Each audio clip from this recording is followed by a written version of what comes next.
What if the world's first written records were never meant to explain how civilization began, but how it survived? The earliest Sumerian tablets, hardened in fires that burned 3,000 years before Rome existed, do not sound like dawn. They sound like continuation. Kings already rule. Temples already manage land. Laws already govern disputes. The tone is not exploratory. It is procedural. As if the scribe's task is not to announce discovery, but to maintain what was already known. Something essential is missing. Not lost by accident, but withheld by design. Tonight, we move slowly through that deliberate silence, not to force answers from clay that refuses to give them, but to notice the shape of what Sumerian culture chose not to say, and ask why restraint itself might have been survival. Stay with this absence. Let it settle gently. If you find yourself drawn to histories that resist easy resolution, consider subscribing. And if you're still listening, leave a comment telling me where you are and what time it is, where silence feels most patient. There is a specific unease that appears when the administrative tablets of Uruk are read without expectation. These are not grand proclamations. They are receipts. Grain distributed to workers. Livestock counted across temple holdings. Labor assigned to irrigation projects already underway. The earliest writing humanity produced was not poetry, prophecy, or declaration. It was accounting. But accounting for what? The tablets assume systems already functioning. They do not explain how temples acquired authority to distribute resources. They do not describe the first harvest managed by an institution rather than a family. They do not justify why measurement itself is standardized, or who decided that 60 should structure time and geometry. They record continuation as if memory itself had resumed mid-task. Across thousands of texts spanning centuries, certain absences remain consistent. No myth describes the founding of Eridu, called the first city. No hymn celebrates the invention of the plough.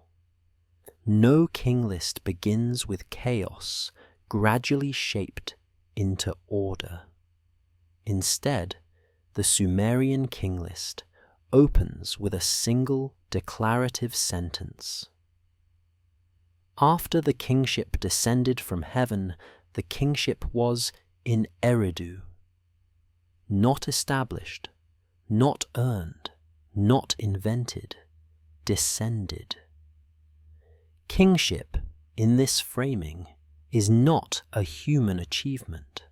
It is a transfer of something already complete, already authorized, already ancient, before the first king whose name survives in clay. The list continues with reigns measured not in years, but in epochs. Rulers governing for 30,000 years, 23,000, 18,000. Modern scholarship dismisses these as symbolic exaggeration, mythic inflation. But the structure reveals something else. Even when the list transitions to shorter, archaeologically plausible reigns after the flood, it never announces a beginning.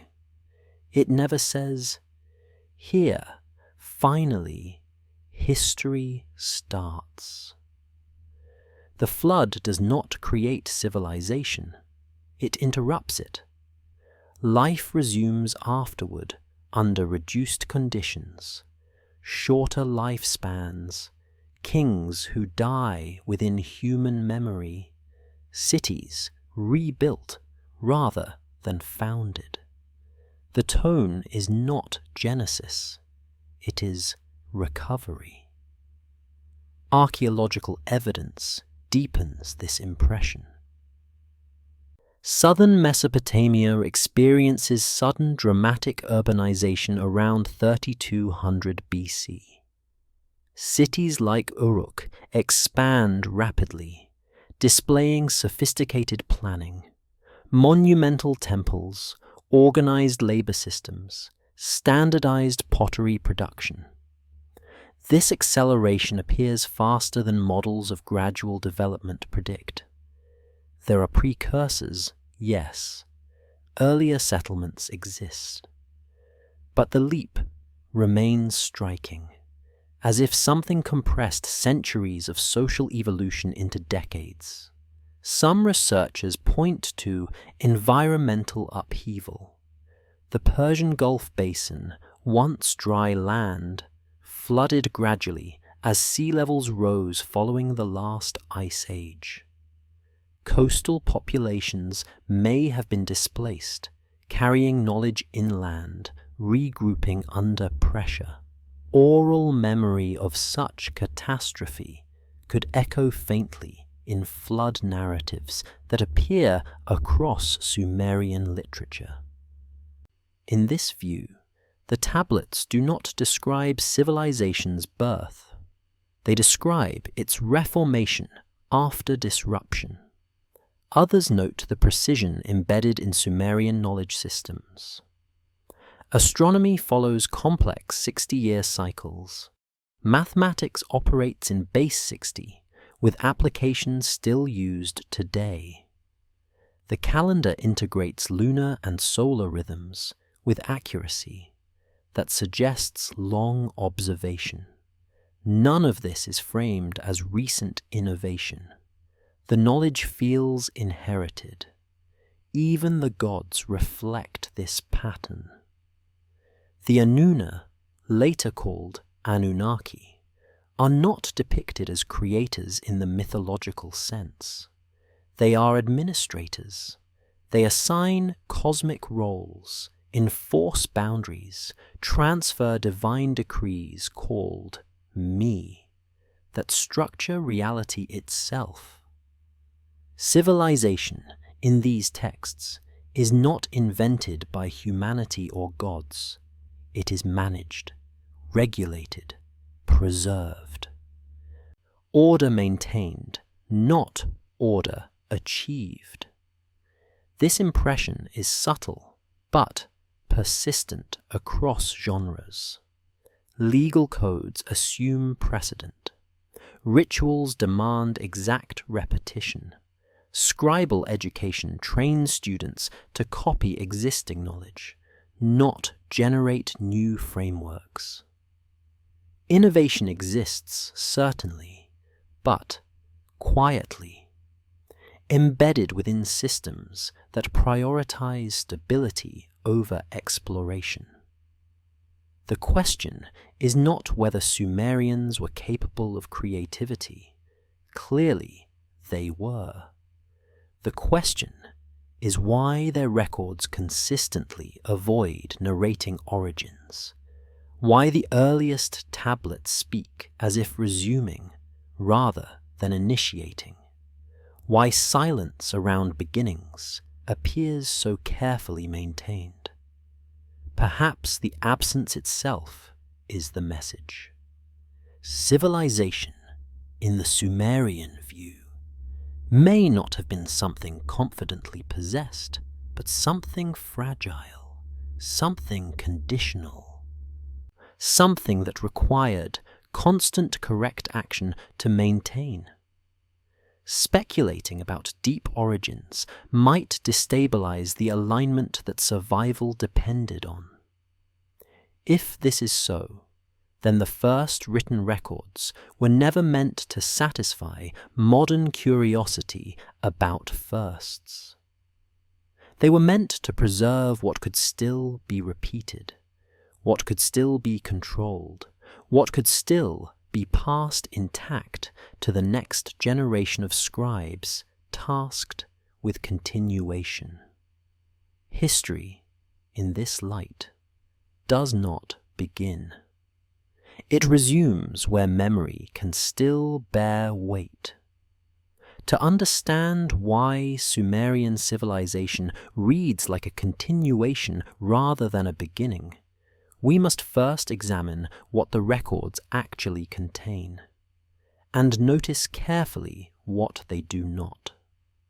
The administrative archive from the city of Uruk, dating to approximately 3100 BC, contains over 5,000 tablets.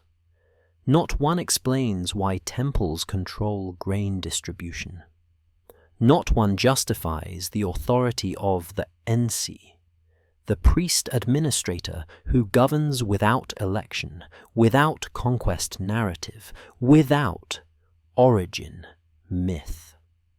The tablets simply record his commands, as if his right to issue them requires no defense. This is not the language of a society inventing institutions. It is the language of a society operating within them. When modern scholars first translated these texts, they expected foundation stories, accounts of the first laws being written, the first temple being built, the first ruler claiming divine mandate. What they found instead were work rosters, ration lists, calculations of field yields per worker. The vocabulary is technical, not celebratory. The tone is maintenance, not discovery. Even the earliest lexical lists used to train scribes do not begin with simple concepts building toward complexity. They begin with specialized terms for types of wood, metals, and livestock already integrated into economic systems. Students are not taught to think. They are taught to copy, to preserve, to repeat without variation. The assumption is clear. Knowledge is inherited, not generated. This restraint appears across genres. Hymns to the goddess Inanna do not describe her first appearance to humanity. They describe her powers as already established, her temples as already ancient. Legal documents referencing land sales do not explain when private property began. They assume boundaries, ownership, and transfer rights already recognized by all parties. The cosmological text Enuma Anu Enlil, which catalogues celestial omens, does not claim to be the first observation of planetary motion. It presents itself as a compilation of signs already long studied, already verified through repetition across generations of priest astronomers. Silence surrounds origins. Procedure surrounds everything else. One tablet from Shurupak, dated to approximately 2600 BC, contains what may be the oldest surviving proverb collection. Among the advice given, do not open a canal until you know its banks are firm. The metaphor assumes canals already exist, already occasionally fail, already require knowledge passed from those who learned through error. Even wisdom literature speaks as if arriving late. The question grows heavier with each text examined. If Sumerian records do not describe beginnings, if their institutions appear fully operational from the first written evidence, if their knowledge systems feel preserved rather than discovered, where exactly does Sumerian history believe it begins? The answer may lie not in what was written, but in what was built, and how quickly. Uruk, around 3200 BC, covers approximately 250 hectares.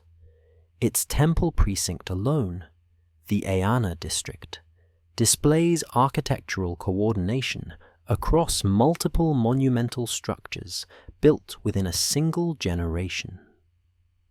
Standardized mud bricks, drainage systems integrated beneath paved streets, workshops organized by craft, positioned to optimize material flow from kilns to storage to distribution points.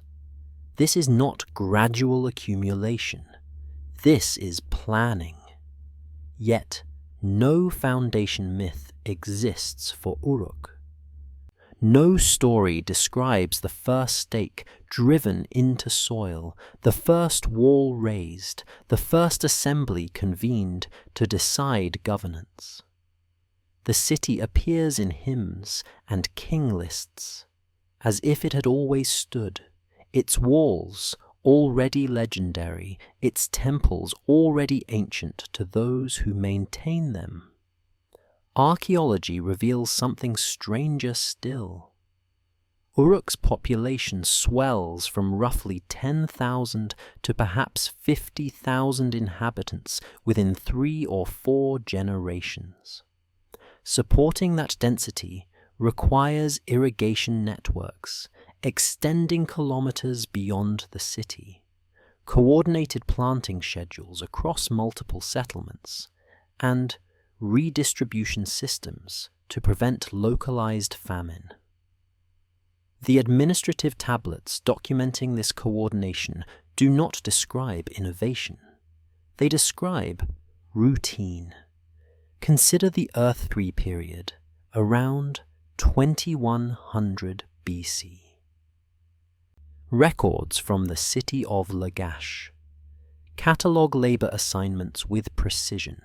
31 workers to canal maintenance, 14 to temple construction, 8 to pottery production. Each worker receives rations calculated not arbitrarily, but according to standardized formulas, amounts varying by task intensity, age, and dependency status. This level of bureaucratic refinement typically evolves over centuries, yet the earliest tablets already demonstrated fully operational. Contrast this with later civilizations. Rome mythologizes Romulus and Remus. Athens celebrates Theseus. Egypt names Nama as unifier, Memphis as his foundation. These cultures anchor identity in founding moments, in named individuals who transform chaos into order. Sumer offers no equivalent narrative. Eridu, called the first city in later Sumerian tradition, has no founding account. The temple of Enki there was rebuilt 17 times over successive layers, each iteration constructed directly atop the previous remains. Continuity through replacement, never abandonment, never reinvention. The deepest archaeological layer dates to approximately 5200 BC, long before writing. The silence extends backward beyond history's capacity to follow. Even divine narratives avoid creation ex nihilo. The god Enki does not build Eridu. He is already there when the story begins, regulating fresh water, assigning boundaries to the Absu, the subterranean freshwater realm. His authority predates explanation. The temple economy at Nippur, 1700 tablets from approximately 2400 BC, records land holdings spanning dozens of settlements. Parcels are measured in standardized units, the IQ, equivalent to roughly 3,600 square meters. Ownership is registered. Transfers are witnessed. Disputes are resolved through reference to prior records assumed, accessible, and authoritative. The system operates as if law itself were older than memory. If cities already stood coordinated, if institutions already governed populations in the tens of thousands, if bureaucracy already calculated rations and registered land according to inherited formulas, who established this order before the first scribe pressed the first sign into clay? The Sumerian king list does not begin with a human being. It begins with a transfer. After the kingship descended from heaven, the kingship was in Eridu, not established, not earned through conquest or election. Descended, as if authority itself existed elsewhere first, complete and functioning, then relocated to earth already formed. The distinction matters. This is not poetic language softening a political claim. The grammar is declarative, administrative. The same linguistic structure used to record grain transfers and temple assignments. Kingship, in this framing, is treated as an object, something movable, something that exists independent of the person who temporarily holds it. The first king named is Alalim of Eridu. His reign, 28,800 years. The second, Alalgar, also of Eridu, 36,000 years. 8 kings' total rule. Before the flood, their combined reigns spanning 241,200 years. Modern scholarship dismisses these numbers as mythological exaggeration, symbolic gestures toward a distant, sacred past. But the text itself never signals metaphor. It does not say as if or in the manner of. It records these durations with the same neutral precision used for later, archaeologically verifiable kings. The list treats deep time as factual. After the flood, something changes. The reigns contract sharply. Kings still rule for centuries. Etana of Kish governs for 1,500 years. Meskia Gasha of Uruk for 324. But the scale has reduced. Authority persists, but under diminished conditions. The flood does not grant kingship. It limits what kingship can sustain. Contrast this with other ancient traditions. Egyptian king lists begin with Nama, a human unifier whose palette depicts conquest. Chinese chronicles describe the Yellow Emperor organizing clans into early statehood. Roman histories credit Romulus with drawing the Pomerium, the sacred boundary defining the first city. These are foundation narratives. They describe power emerging from human action, charisma, violence, or divine favor awarded to a mortal who then creates something new. The Sumerian king list offers no such origin. Kingship does not arise from ambition or necessity. It arrives already complete, already ancient, already transferred through a process the text does not explain. The kings who hold it are not founders. They are receivers, inheritors of an institution older than their cities, older than their names. Even the later historically plausible kings do not claim to have invented rulership. Uruk of Lagash, around 2300 BC, describes restoring proper order, not creating it. His reforms return land to temples, reduce taxation, protect widows. The language is corrective, not innovative. He positions himself as realigning with an earlier, purer standard. Authority, in his view, degraded over time. His task is recovery, not invention. This pattern repeats. Gudea of Lagash rebuilds the temple of Ningirsu because the god commands it in a dream. The authority to build comes from divine instruction, not personal ambition. Hammurabi of Babylon, around 1700 BC, frames his famous law code as receiving justice from the god Shamash. The laws are revealed, not authored. Power is never seized. It is always received. If kingship descended already formed, if authority predates the rulers who exercise it, if the institution itself is older than the cities where it operates, what event reshaped it into the fragile, mortal form we recognize today? The Atrahasis epic does not open with creation. It opens with complaint. The lesser gods, the Igigi, have been laboring for 40 years, digging canals, clearing rivers, hauling earth.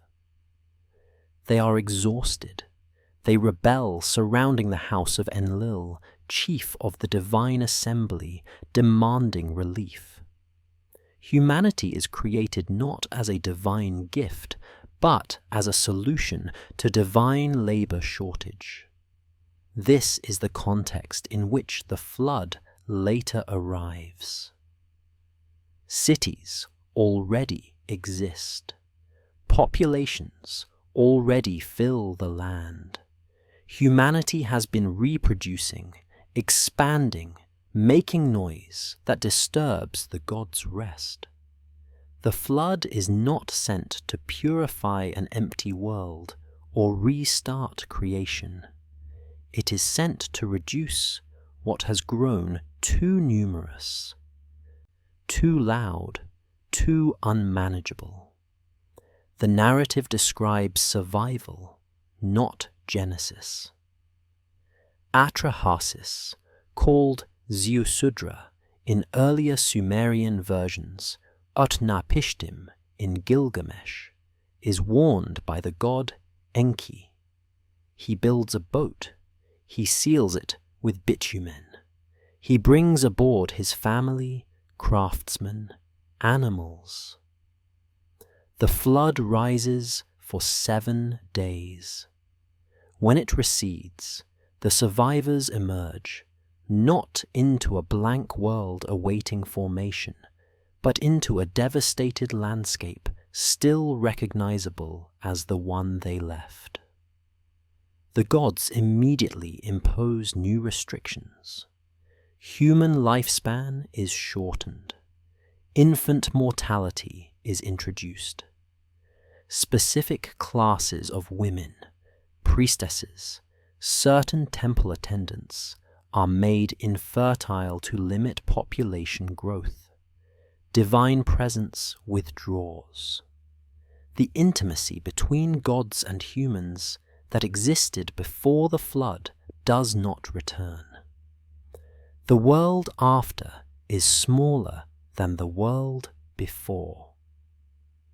Geological evidence complicates the picture. Around 7500 BC, Global sea levels rose rapidly as the last ice age ended. The Persian Gulf basin, previously dry and habitable, flooded over several centuries.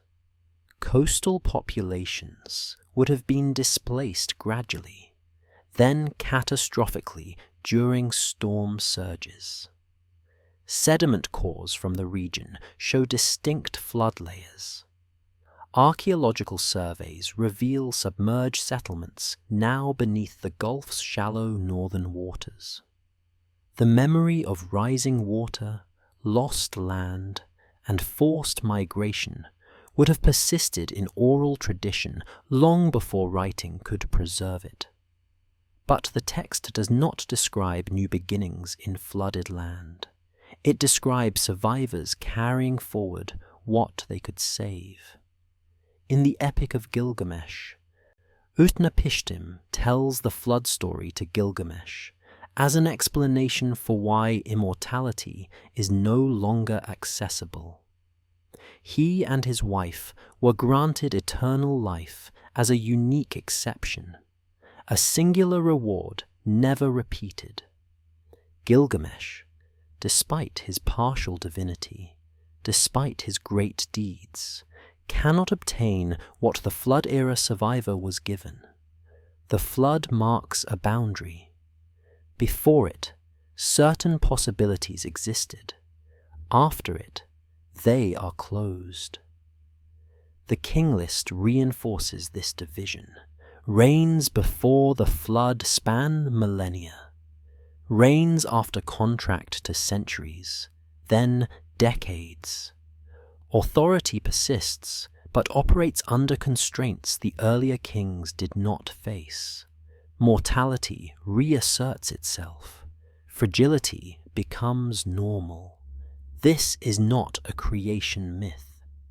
It is a reduction myth, an account of how the world became smaller, how human potential diminished, how closeness to the divine was lost not through sin, but through correction, through recalibration of a balance disturbed. If catastrophe reduced civilization rather than created it, if survival meant accepting permanent limits, if memory itself was reshaped by loss, how did knowledge of what existed before the flood survive into the world that came after?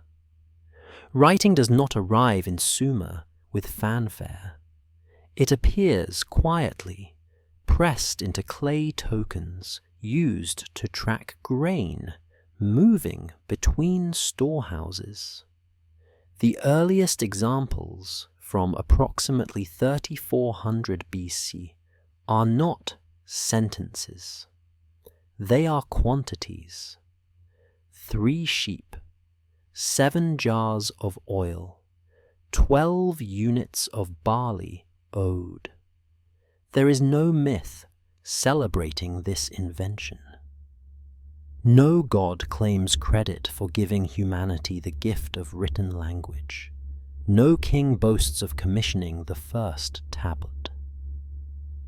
The technology simply exists, already operational, already integrated into temple administration. This silence is remarkable. Other cultures mythologize transformative technologies. The Greeks credit Prometheus with fire, Athena with weaving. Egyptian tradition attributes writing to Thoth, god of knowledge, who inscribes the universe into being. Chinese legend names Kangji, the four-eyed sage who observed nature and created characters. Sumer offers no equivalent story. Writing is treated not as breakthrough, but as necessity, a response to systems grown too complex for oral memory to stabilize. The urban populations concentrated in places like Uruk required coordination beyond what could be reliably transmitted through speech alone. Harvests needed tracking across multiple settlements. labor obligations required documentation. Temple inventories demanded precision. The tablet emerges where trust in memory ends. Linguist Denise Schmant-Besserat traced the evolution from clay tokens to written script. Tokens representing goods were initially stored in sealed clay envelopes. To record what was inside without breaking the seal, impressions of the tokens were pressed into the envelope's surface. Eventually, the tokens became unnecessary. The impressions alone carried the information. Writing evolved from a mnemonic device into an independent system, a technology for preserving what could no longer be safely held in mind. Anthropological studies of oral cultures reveal a pattern. Societies relying entirely on memory develop extraordinary techniques. Poetic meters, narrative formulas, ritual repetition, to preserve essential knowledge across generations. But these systems are vulnerable. A single broken transmission, one generation failing to pass knowledge forward correctly, and information disappears permanently. Writing removes that vulnerability. It externalizes memory, making it independent of human lifespan and fallibility. But it also signals something darker, the recognition that memory itself has become unreliable. The cuneiform script develops rapidly. Within 2 centuries, it expands from simple pictographs to a sophisticated writing system capable of recording complex grammar, abstract concepts, and entire mythological narratives. Yet, even as literacy spreads, the content remains backward-looking. Scribal schools train students to copy ancient texts, not compose new ones. The curriculum emphasizes perfect replication of lexical lists compiled generations earlier. Innovation exists, but discreetly, embedded within frameworks that prioritize continuity over creativity. The goal is not progress, it is stabilization. Even literary texts reflect this anxiety. The Epic of Gilgamesh describes knowledge inscribed on lapis lazuli tablets, buried in the foundation of Uruk's walls. The implication: vital information must be hidden, protected, preserved against future loss. Memory, once trusted to live voices, now requires stone and burial to survive. Writing appears not as humanity reaching upward toward enlightenment, but as civilization bracing against forgetting, against the erosion of something already endangered. If writing exists to preserve inherited order, if tablets stabilize knowledge assumed already ancient, if memory itself required external support to continue, who defined that order in the first place, before memory began to fail? The Anunnaki do not create the world. They assign roles within it. In the myth, Enki and the world order. The god Enki travels across the landscape, designating functions. He does not bring rivers into existence. He assigns their management. He does not invent grain. He appoints a goddess to oversee its growth. He does not create cities. He establishes their boundaries and assigns patron deities to maintain them. The world already exists. Enki organizes what is already present. This is not the language of creation mythology. It is the language of administration. The me, often translated as divine decrees or ordinances, are treated as fundamental components of reality itself. Kingship is a me. Priesthood is our me. Music, metalworking, writing, sexual intimacy, warfare, all are me. They are not invented. They exist as transferable, divisible elements that gods allocate, guard, and occasionally steal from one another. In Inanna and Enki, the goddess Inanna travels to Eridu and receives over 100 me from Enki during a feast. She loads them onto her boat and flees back to Uruk before Enki, now sober, realizes what he has given away. He sends servants to retrieve them, but Inanna successfully defends her claim. The me change hands. They are redistributed, but they are never described as being created in the narrative itself. Even divine authority operates within inherited frameworks. The Anuna, the collective assembly of gods later called Anunnaki, function as regulators of cosmic balance. They convene to make decisions. They enforce boundaries between divine domains. When humanity becomes too numerous in the Atrahasis epic, the Anuna deliberate and vote on solutions. Plague, drought, famine, and ultimately the flood. Their power is administrative, not creative. They do not shape reality from void. They manage tensions within a system already operating.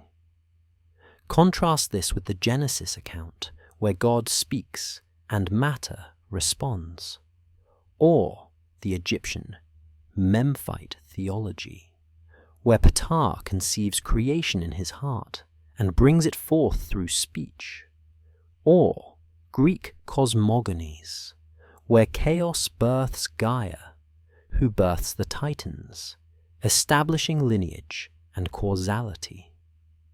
Sumerian cosmology offers no equivalent origin point. The Eridu Genesis, one of the oldest Sumerian creation-related texts, begins not with nothingness, but with cities already planned. The gods decide where Eridu, Nippur, and other cities should be located.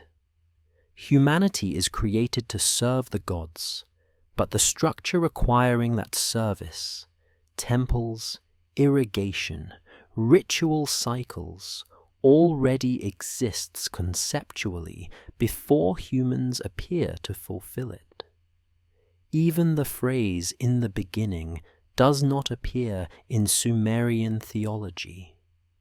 Texts begin with "Ti-ri-a," in those days, a phrase that assumes continuity, not initiation. Time is already flowing when the story begins. The gods themselves are born into a hierarchy they do not establish. And the sky god holds supreme authority, but his position is structural, not earned. Enlil commands the assembly, but his role is inherited, not seized. The younger gods, Enki, Inanna, Nanna, receive domains allocated by those above them. Divine power, like human kingship, is transferred downward through existing channels. Even conflict among gods reinforces this. When Marduk rises to supremacy in later Babylonian theology, he does so by defeating Tiamat and reorganizing the cosmos. But he does not create ex nihilo. He rearranges what already existed, repurposing her body into sky and earth. Creation remains reconfiguration. The implications accumulate quietly. If gods assign rather than invent, if divine decrees are distributed rather than originated, if cosmic order predates even divine awareness, then what does Sumerian culture gain by refusing to name the ultimate beginning, by leaving the deepest origin perpetually unspoken? Perhaps the absence was never accidental. Sumerian ritual practice reveals a culture obsessed with precision. Temple ceremonies follow exact sequences transmitted without variation across centuries. Hymns are recited in specific meters. Offerings are measured to standardized amounts. Astronomical observations are recorded at intervals dictated by inherited calendars, not experimentation. Deviation is not encouraged. Correctness is. The scribal curriculum reinforces this. Students spend years copying lexical lists, words for trees, birds, stones, professions, in the exact order their predecessors copied them. Errors are corrected not through innovation, but through consultation with older tablets. The goal is replication, not interpretation. Knowledge is preserved by refusing to alter it. This presents a paradox. Sumerian culture clearly possessed intellectual sophistication, advanced mathematics, architectural engineering, literary artistry. Yet, that sophistication operated within boundaries defined by repetition. Innovation existed, but quietly, embedded within frameworks that prioritized stability over exploration. Why? One possibility: speculation about origins destabilizes inherited systems.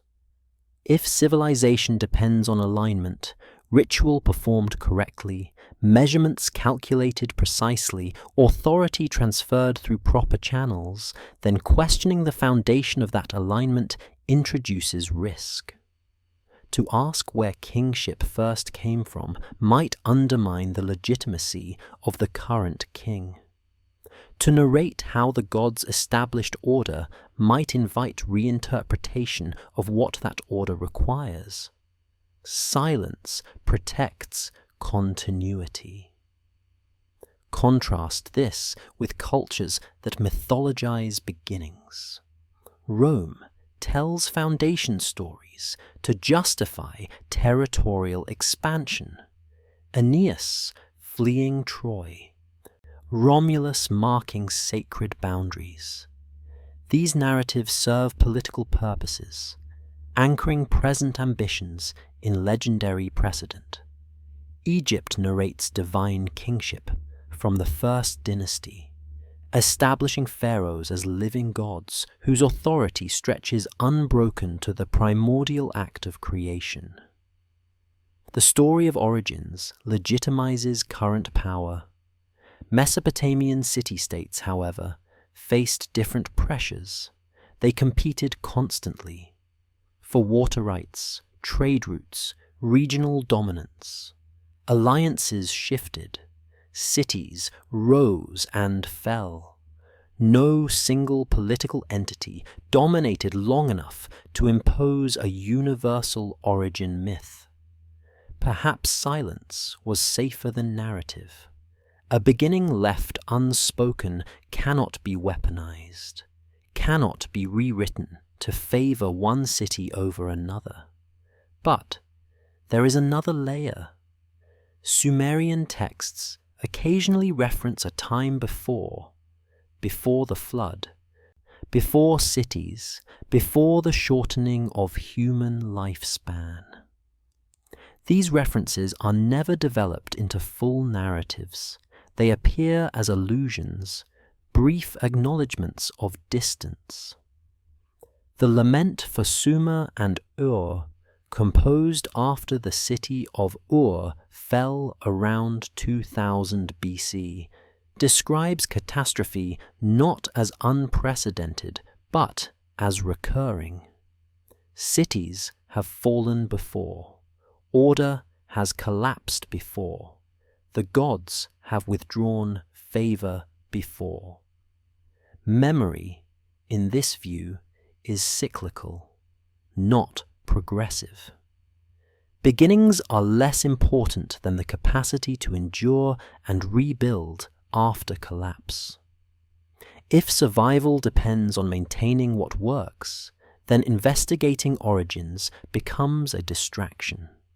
The question is not where civilization came from, but how to prevent it from failing again.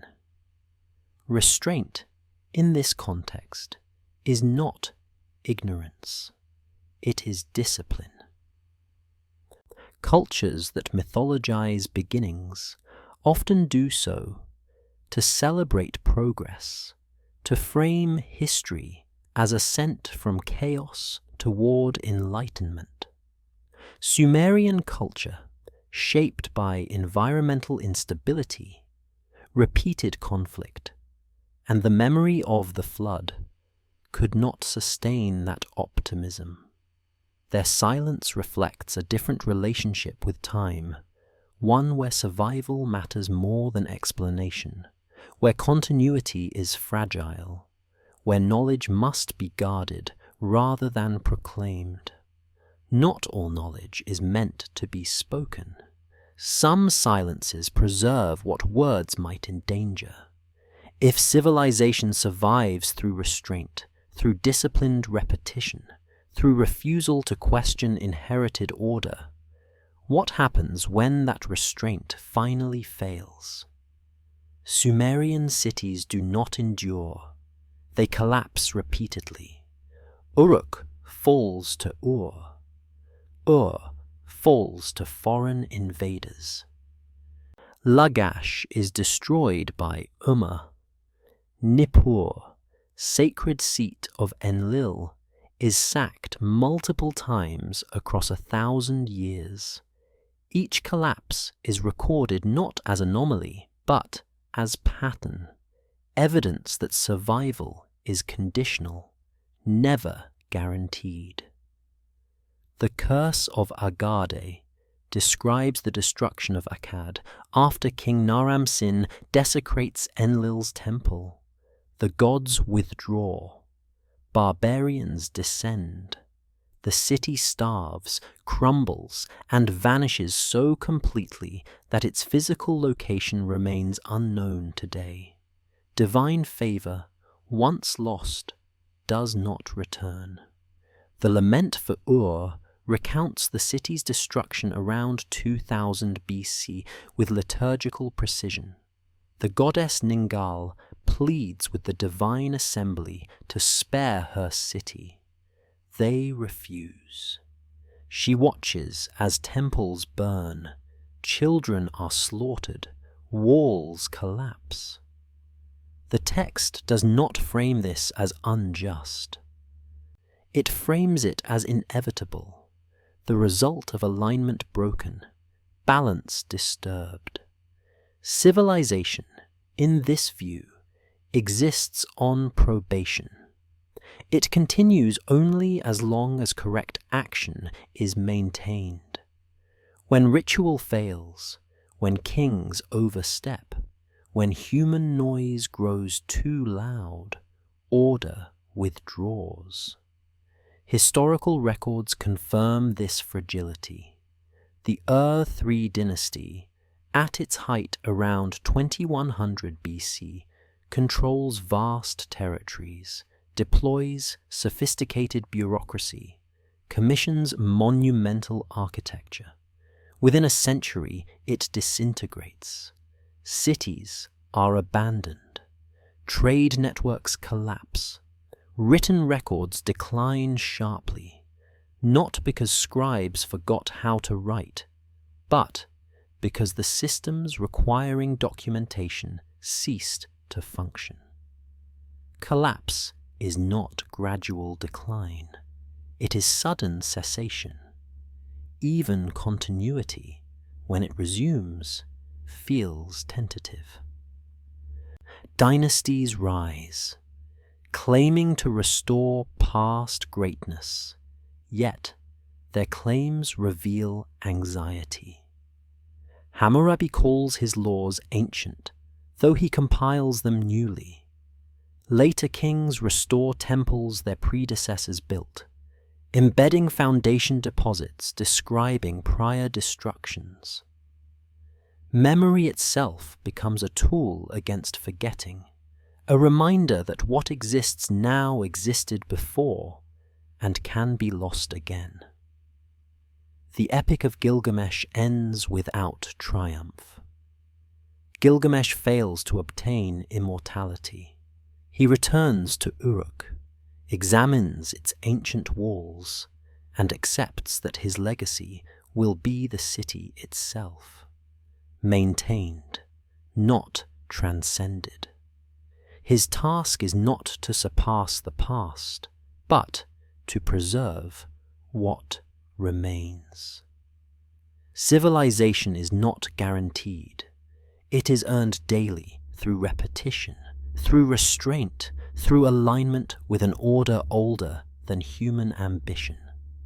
If the beginning cannot be recovered, if origins remain inaccessible, if history offers no stable foundation, what remains for civilization to do except endure quietly, repeating what works and guarding against the silence that follows collapse?